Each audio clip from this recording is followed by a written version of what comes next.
Hi guys, welcome to our Syria Saturday Weekly Hangout, our special edition, a college edition, where we're going to have a whole bunch of college students here today who are going to ask us questions and explain a bit about why what they see about the Syrian conflict and the ongoing events of the revolution. I'm joined by Karen Lee, our editorial advisor at Syria Deeply, and we have Dina Darwan from the University of Illinois, Anthony Oslo from the University of Central Florida, Yasmin Ansari, who's from Stanford University, and she's based in Jordan today, and Satanik Mirzoyan, from the University of Michigan. So to begin with, we're just going to start with an update of what's been going on in Doha and the election of George Sabra as the new head of the SNC, the umbrella group for the Syrian opposition. And I wanted to kick it off to Karen for a bit and just explain a bit about what's happening there and how they're trying to organize this opposition to something more representative of the Syrian people. Sure. Well, it's big news in Doha, and they've just elected George Sabra as the first head of the Syrian National Council. And this is a very big deal if you've been following Syria, because until now it's really been the one leaderless revolution we've seen in the last year and a half in the Arab world. And I think a lot of people in the U.S., and I'm curious to get your reactions to this in a couple of minutes, a lot of people in the U.S. have kind of been asking me who the leader is, and they seem to think it's the Syrian rebels, quote unquote. And obviously we know that that is not an actual specific group of people.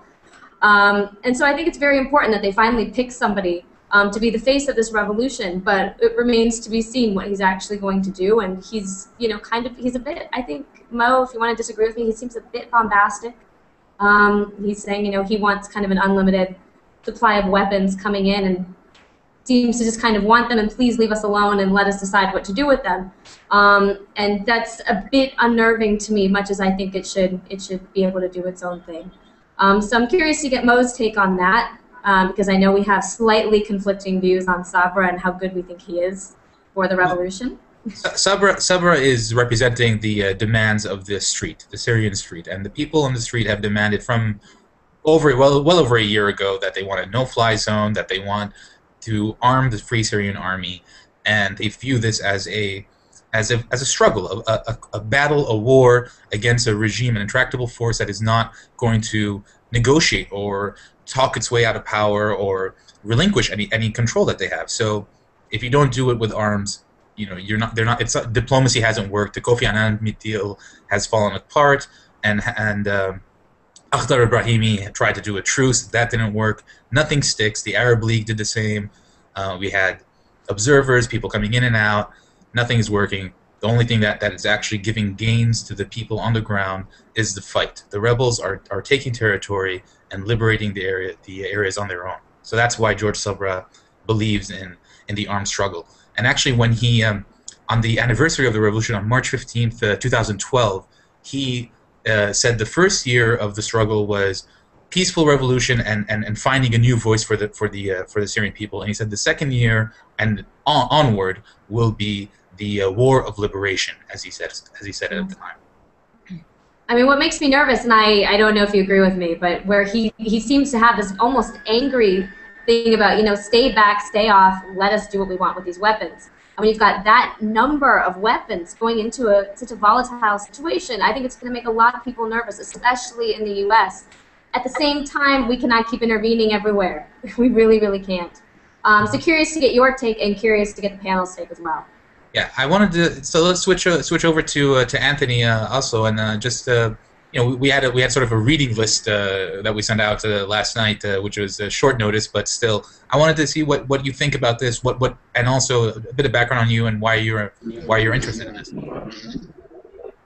Sure. Well, for one thing, yeah, it kind of makes me nervous as well, in that you just don't really know where the weapons are going to. For all you know, they could be falling into militant Islamist hands, and I mean, we've seen many, many times how that ends up, and especially in Syria, where it's very, very divided. And even right now, the biggest issue is how do you incorporate so many minority groups into the SNC? And I think that's one of the biggest issues for the U.S. right now is they don't want to validate such an organization until they see that it actually incorporates those minority groups that seem to have a lack of representation within Syria. But to give a backstory to myself and why I'm involved in Middle Eastern affairs and whatnot, I'm actually Lebanese. I grew up here in the U.S. I visited multiple times Lebanon. Actually, this past year I studied abroad in Jordan, at the Ahmadis program, learning Arabic, and just recently, actually, I just graduated from the University of Central Florida, and I've been currently working at the National Democratic Institute as a project assistant for the Middle East and North Africa program. So my life has been revolving around Middle Eastern affairs, and what part of my job is to get in contact with activists within the region, and through social media, Twitter, Facebook, posting resources about security, how to keep your data on your smartphones, other cell phones, and your computer, and making sure that the government isn't stealing the information that you have, and kind of just securing yourself, which is especially important since these days, according to the recent Freedom House report, governments are becoming a lot smarter and a lot more repressive when it comes to censoring information. So that's some of the things I deal with my job. Okay. And in terms of just so there's a concern that you have with weapons going into Syria, but how do you view, I guess, the conflict and the response? Should the Syrian people be left to die alone? Honestly, it's pretty tough. I mean, for me, I have a lot of family in Lebanon, and just to give you an idea of how personal this has become, the past Beirut bombing just a few weeks ago actually happened right in front of my aunt's apartment. And luckily, my grandma and aunt were just 15 minutes, they just left 15 minutes prior to the bomb actually exploding. So this has become pretty personal for me, but in terms of the Syrian crisis itself, I'm not really sure what to say in terms of how to come about to resolve it, honestly. You have you have Russia and China. They honestly don't want to see any sort of intervention whatsoever. And with their veto powers in Security Council, honestly, and with a lot of nations saying they don't want to move forward unless a UN resolution is passed saying that the international community will call for military intervention in Syria, honestly, I don't see anything of that sort happening in Syria. Okay. So I wanted to move to Satanig, and you had a couple questions, and also just some of your observations, I guess, of how the SNC has been reforming. Yeah, I just wanted to kind of ask, I noticed, or it's been noted that Hillary Clinton referred to the SNC as kind of questioning the validity of how much of the unifier it is and how much of the leader it is for the opposition in Syria. I was just wondering, with the election of a Christian, do you think that, how do you think that that's going to play out, and how do you think that the SNC can revamp itself to kind of make the outside world know that it is the unifying force, and how can it make the rebels how can it unify the rebels further? Karen, would you like to take that? Yeah, sure. I mean, they have a long way to go and a lot of work to do if they're going to convince people that this is the umbrella organization that everybody in Syria on the opposition is united behind. And until now, I mean, they've been fractious, and there was rumored that the SNC was sending a man out to each brigade, the opposition, to try and convince them to come under the umbrella because everybody is kind of so fractious on the ground. So now that they've elected a leader, it could actually help them kind of unite people, because now there's a face, now there's somebody to really put your weight behind. But I don't know, and I think it's going to be a long time before everyone really unites behind it. Mo? Yeah. So the SNC is an experiment. It's a troubled organization because, for the most part, it hasn't received the amount of recognition that is needed to overcome the obstacles and the challenges that they have. So if they released their annual report, and they've received, at least according to them, they've received $40 million in the past 12 months. $40 million is not a lot of money to wage war, to organize a revolution, to do anything of that sort. When they broke it down, you saw $1 million going for humanitarian aid to the city of Aleppo, which is a city of 3 or 3.5 million people. $1 million. That is, you can't you can do almost nothing with that. So they didn't have the backing and the financial footing to gain support of the people on the ground. The people who do have the financial backing, which are perhaps governments in the Gulf and some clerics there who are funding the fighters, they come in and they give fighters money. They provide humanitarian aid. They provide weapons that can protect people and stop the advance of the military. They're going to get more support. So it's a very difficult situation to actually have the SNC or any opposition in exile become this umbrella group that is going to gain support of everybody in Syria without any money spent on them. It's Exactly. It's an impossible equation to solve. But yeah, I want to go back to Sethany. You had another point? You have to unmute yourself though. Sorry about that. No worries. My next question was because the SNC now has a face in George Sabra and obviously the Syrian government's face is Bashar al-Assad. Is there more of a likelihood that now that there, even if it isn't a universally recognized leader of the opposition that everyone follows, just because he is the face, is there more of a likelihood that there will be a discussion between Assad and Sabra towards going towards more of a political solution for the crisis, or what's your take on that? So I'll take that real quick. First of all, the SNC had leaders before George Sabra. It had Abdel Basit Sida, who is an academic, a Kurd, who lived in Sweden for many years, and Burhan Ghalioun, who before that, who was a prominent professor at the Sorbonne University in Paris. George Sabra is the third who came in, and he's definitely not on the same footing as Bashar al-Assad. As I said, he's the head of an organization that has a monthly budget of a couple $1 million, and Bashar al-Assad has an entire military behind him, and Russia and China backing him, and Iran sending him billions of dollars a month. So they're not on equal footing in any way.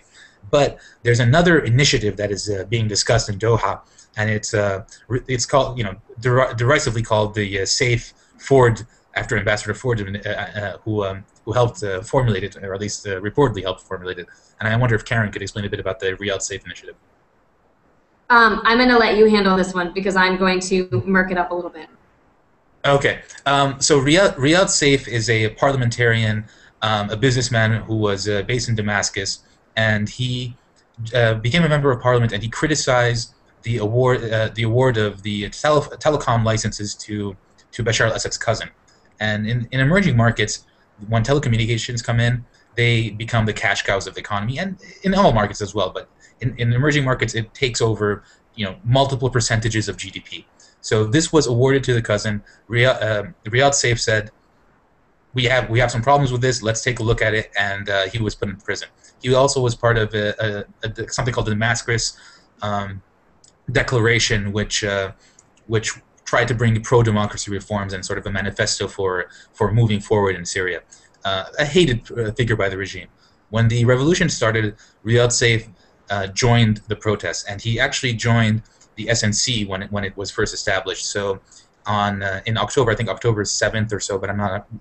In early October 2011, he was attacked by thugs on the street in Damascus, and on the same day, Mish'al Temmo, who was a very charismatic and educated and well-loved Kurdish political opposition figure inside of Syria, was assassinated. And many people thought, including myself, that this was a man that had the potential to lead many different factions of Syrian society. So Riyadh Saif is trying to come up with a new formula to bring together all of the different factions of the opposition and have this structure, 50, 60 people, that would be able to then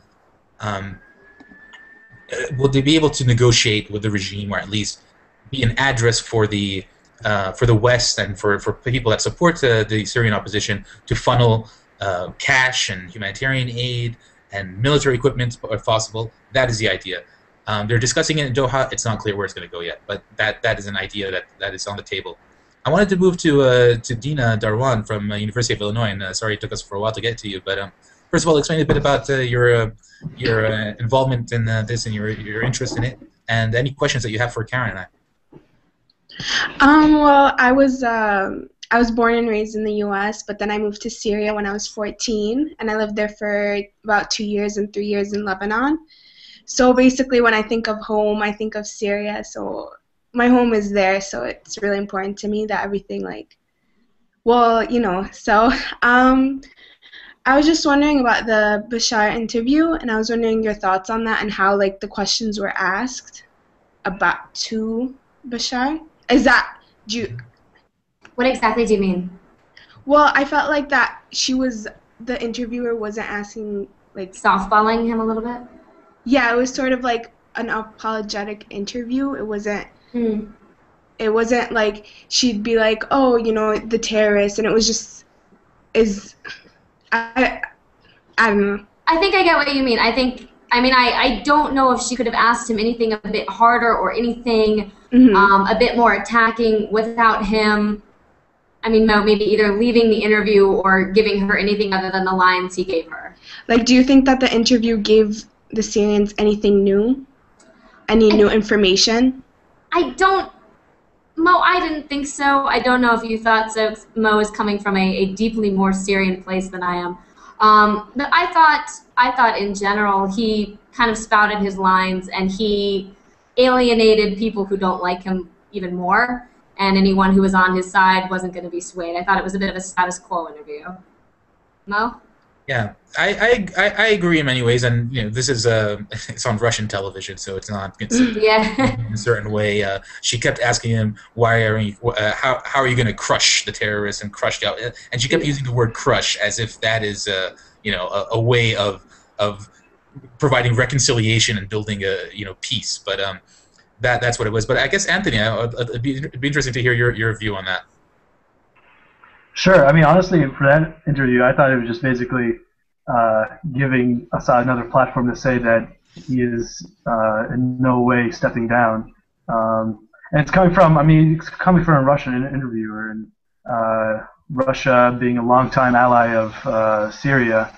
You can't expect them to press them about anything particular, and especially about the civil war, as in this interview, they make almost very little mention of, and they keep, as I was typing, they keep referring to terrorism within Syria. Terrorists about they're combating the army and this and that, and honestly, it was just another platform for him to speak his mind and just say his own rhetoric about the West and possible ideas for intervention of what could the possible consequences of intervening in Syria, and his cataclysmic scenarios for any sort of military intervention in Syria.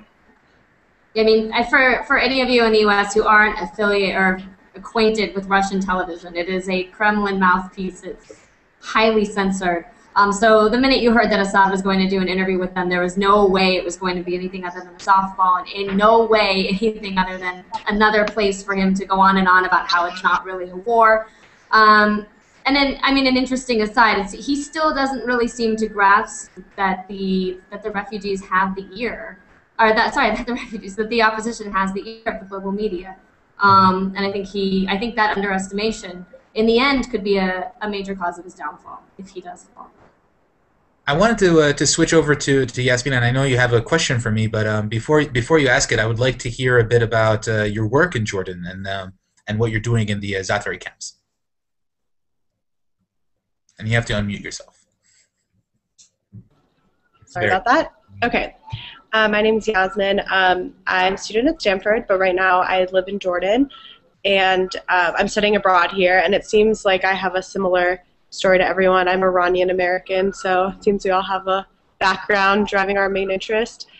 But essentially what I've been doing is going to the Zaatari refugee camp and observing the situation there and talking to families and seeing, hearing their stories, hearing about how they escaped Syria, what life is like in the camp, and what they need most in the camp. So I've been focused more on the spillover effect of the conflict and less on the conflict itself, and that's why this is actually a really interesting conversation for me, because I I've just kind of seen the effects of what's going on and how that's affected Jordan and the refugee camp situation.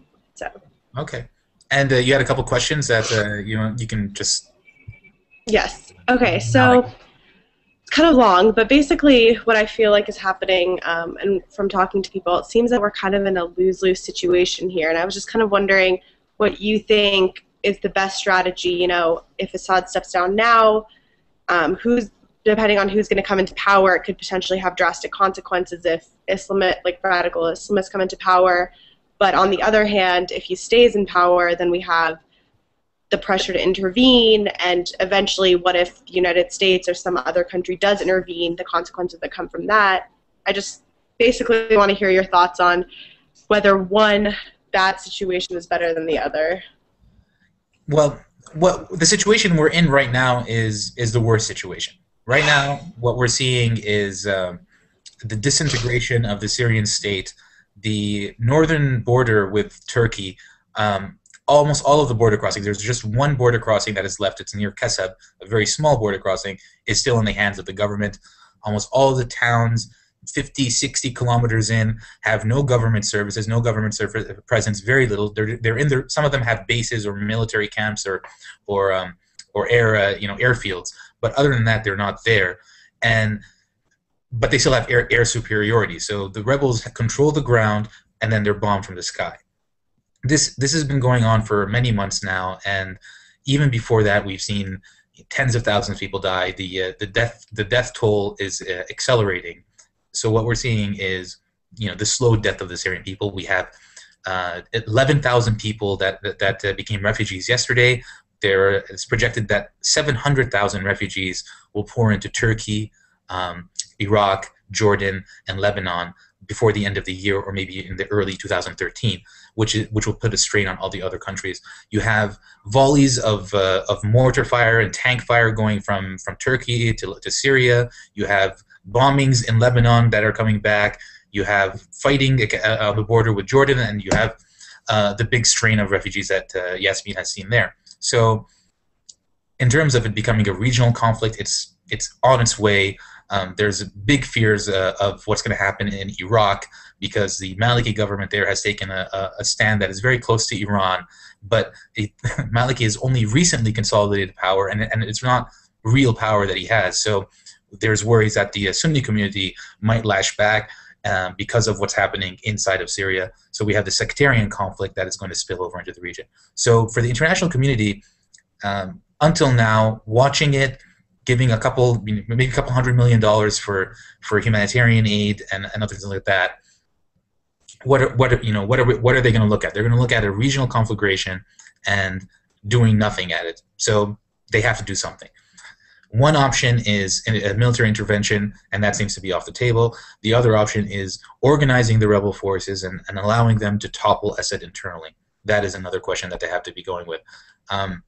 In terms of what I think will happen, I have no idea. I've just been surprised from day one. I remember when I reported about this on for the first couple of weeks in March 2012 or 2011, and I spoke to people. I just didn't expect that the entire country will go out and protest. I grew up in Syria, and I've known that these people are, cowed and into fear over generations, that they cannot go out and challenge the authority of the police state.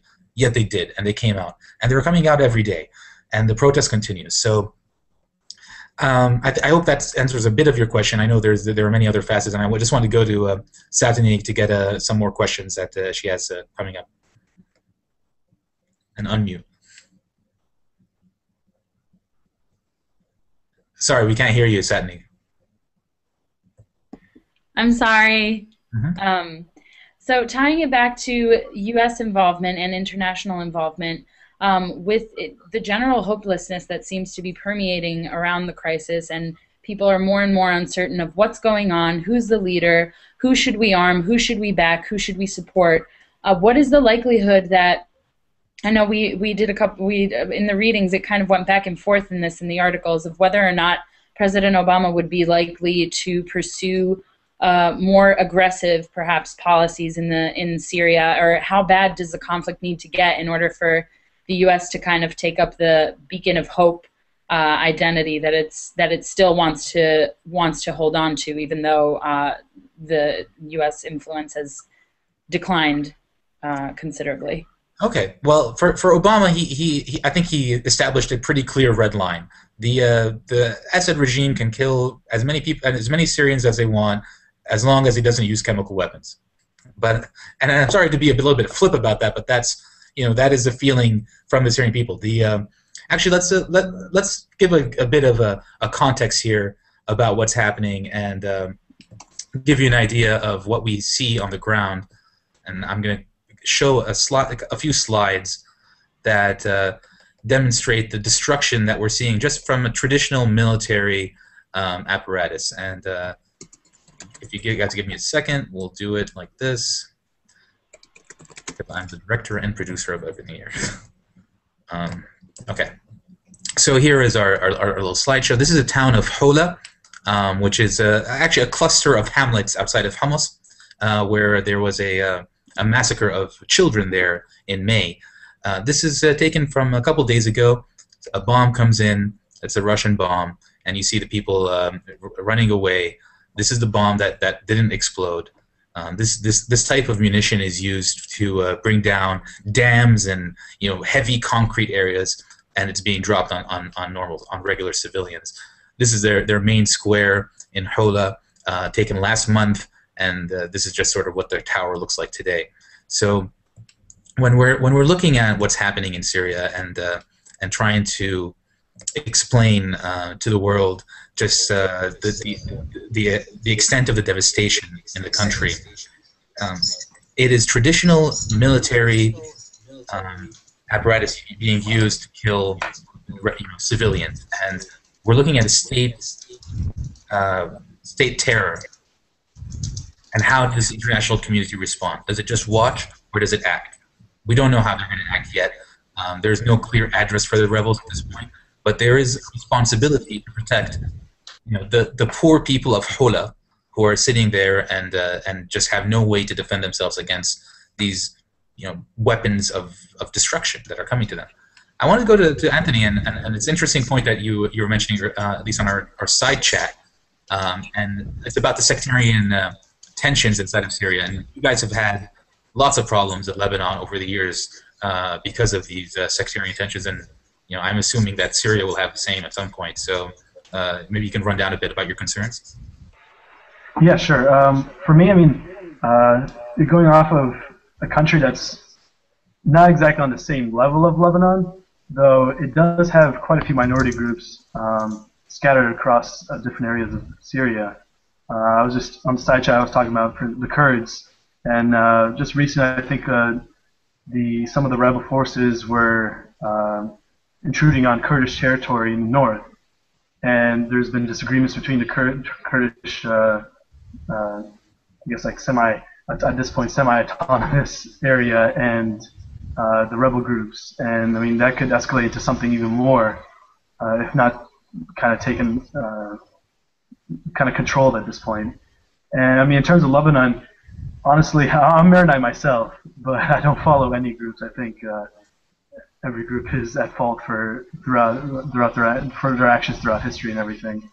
At this point, honestly, the crisis in Syria could cause a tremendous backlash for every group in Lebanon, especially between you got Hezbollah helping out the Syrian government, and rebel groups doing cross-border raids into Lebanon and causing damage on Lebanese towns and villages in the Bekaa Valley and Baalbek.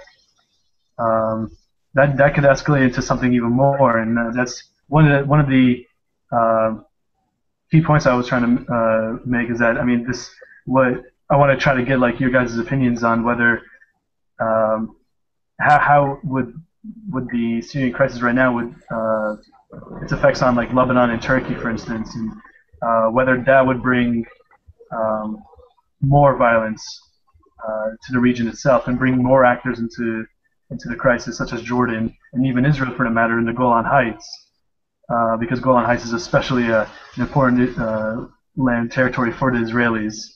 And this could escalate into something more and bring the Israelis into the conflict as well.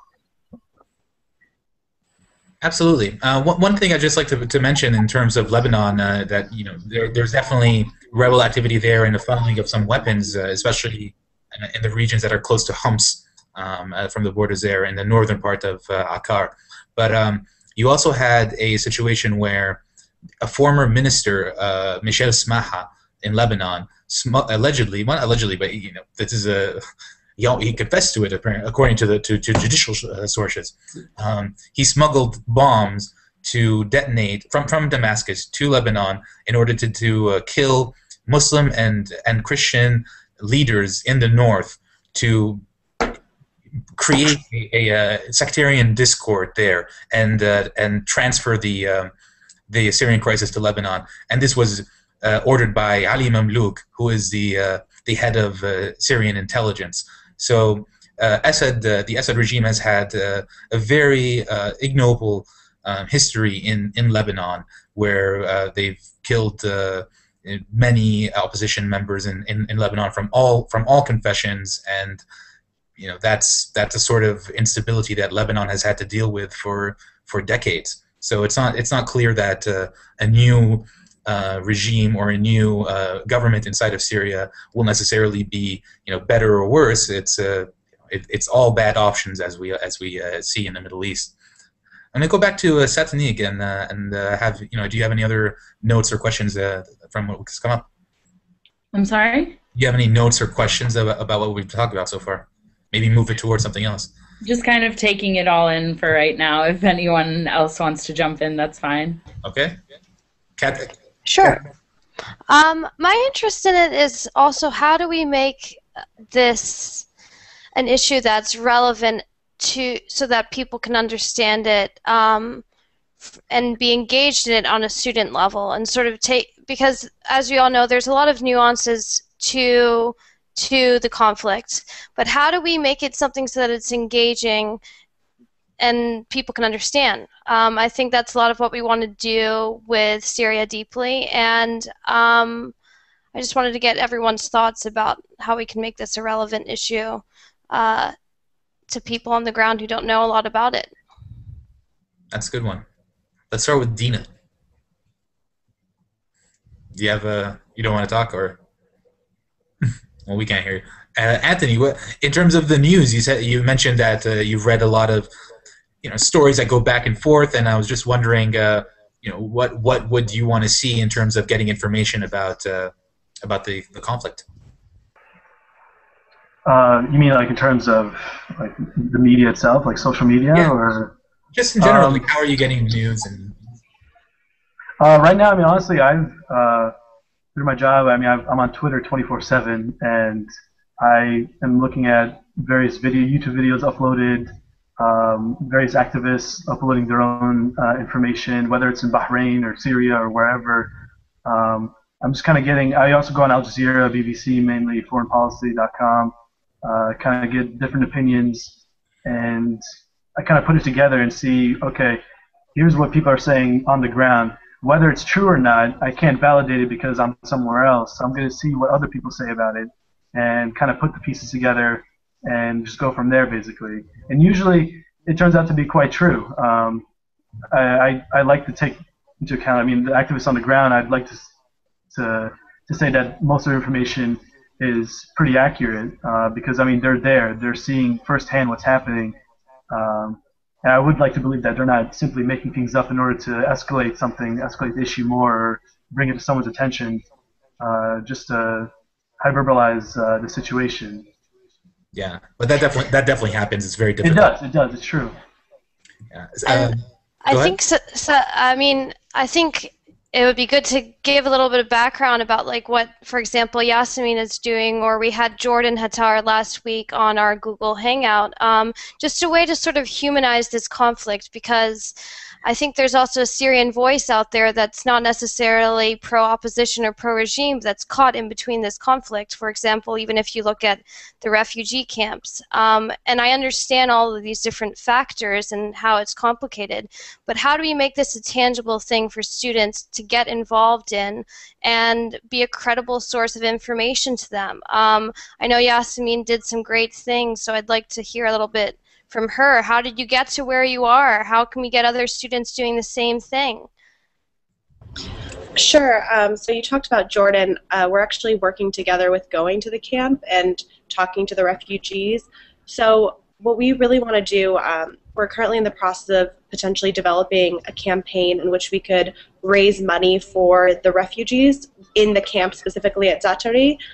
And like we were talking about kind of on the chat, I think students who don't have some kind of Middle Eastern background or have parents who are always talking about politics may not necessarily know really what's going on. So how to approach those kinds of people is on a humanitarian level. Explaining to them, look, these are the number of people who have died. Look at these people who are now in the camp. Look how many people this has affected, and maybe show them through videos, through pictures. I think videos are really effective. That's actually a big part of what we're doing. And then giving them a tangible way in which they can contribute or what they can do to help. You know, if you donate this much money, this is what you can provide for this refugee who's currently struggling outside of Syria because of the war. Or, you know, give them options to host roundtable discussions or host brainstorming sessions within student groups on campus. I mean, there's organizations like STAND and Model UN who are really interested in things like this and just need more resources to be able to understand the conflict. And I think Syria Deeply can probably do a lot to provide that education platform. Oh, absolutely. That's exactly what we're going to be doing, and I think it's going to be awesome. So we'll be launching in a couple weeks, and I hope that we're able to address a lot of these issues. Actually, I had sort of a question for Satnig, and I was wondering, you know, first, did you watch the interview with Bashar on Russian Today? I did. Okay, and one of your questions from earlier was about the possibility of having a dialogue with George Sabra and Bashar al-Assad, and the entire posture of Bashar al-Assad in that interview was that he's fighting terrorists, that these people, that really there is no opposition. It's just about crushing terrorists and, you know, moving forward because he's saving.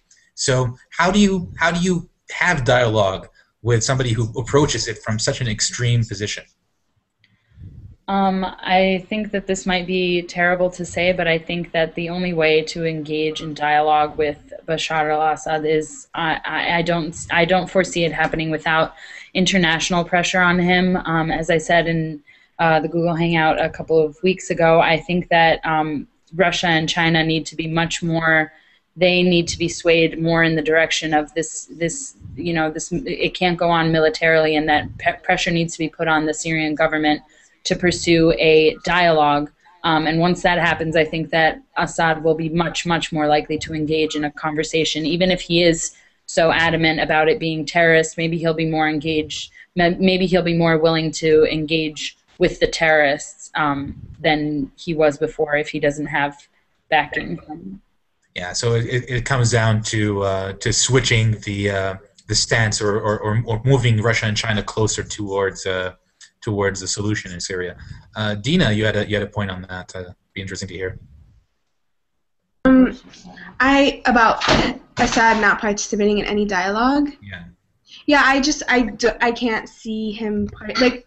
I could see it if there is pressure on him, but in general, I don't think that he's going to participate in any dialogue with any organizations because it's truly his stance that he believes that these are terrorists, they're the wrong ones.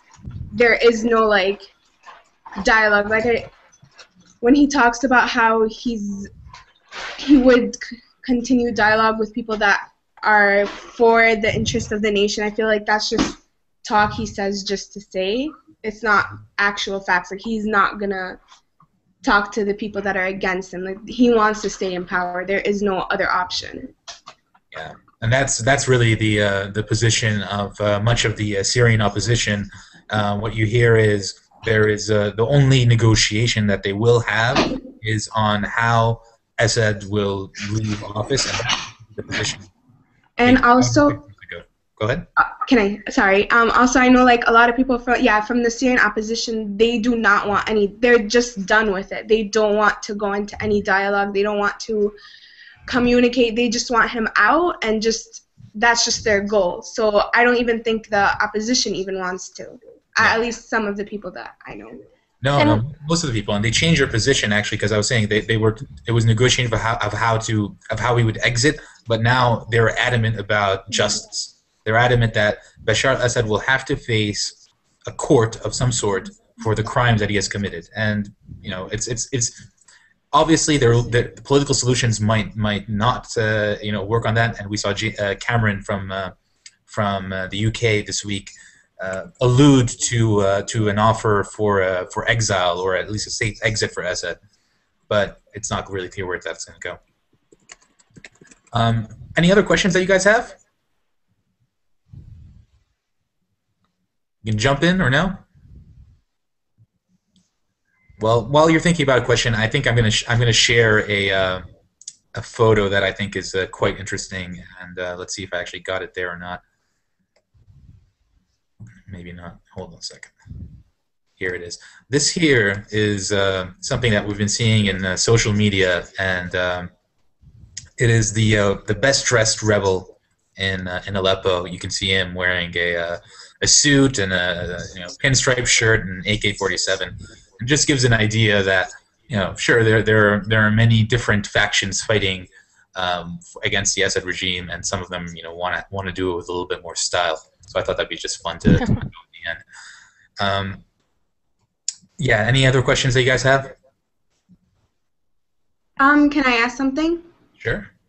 I was just wondering, I mean, why has Syria had such an effect on the countries around it? Like, that Egypt didn't have this worry that, is it going to cause chaos in other countries? Is it going to cause chaos in my country? Like, Lebanon worries that, oh, is this... I know that they're very intertwined with several other organizations in different countries, but what makes Syria such a, maybe like rattle shaker? I don't know.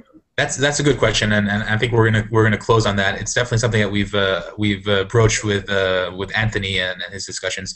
When I learned about politics and history in the Ba'ath party, Syria, and one of the things that Hafez Assad would say was Syria, the strategic location of Syria. So because it is on a trade route and it abuts many other countries, and you have a sectarian spillover of Alawites into Lebanon and Turkey, Kurds into Iraq and Turkey, Christians from Syria and Lebanon, and it used to be Iraq, but now many of them have come to Syria. And then you have the tribal factions of Deir ez-Zor that link all the way down to Saudi Arabia and back. So you have all of the ingredients that could create conflict when you want to change the balance of power. And a lot of people who look at these ethnic makeups and sectarian makeups of countries, they look at this and say, when you want to move from Yugoslavia, you move from dictatorship to democracy, you have these sort of tensions that you have to solve.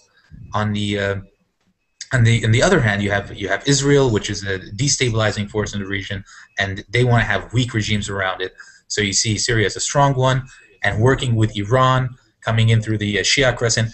It is everything that you can imagine to create a very difficult and entrenched conflict that we have in Syria going on today. And it's quite sad because the human toll is just devastating for anybody watching this and who have family there.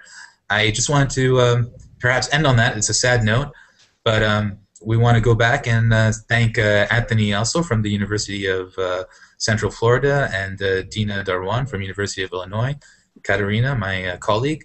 Karen has dropped off at some point, and maybe we'll see her again. Satni Mirzoyan, thank you as always. You're excellent, and Yasmin Ansari, thank you as well. For Syria Deeply, I'm Mohammed Sergi, and have a nice weekend. Take care.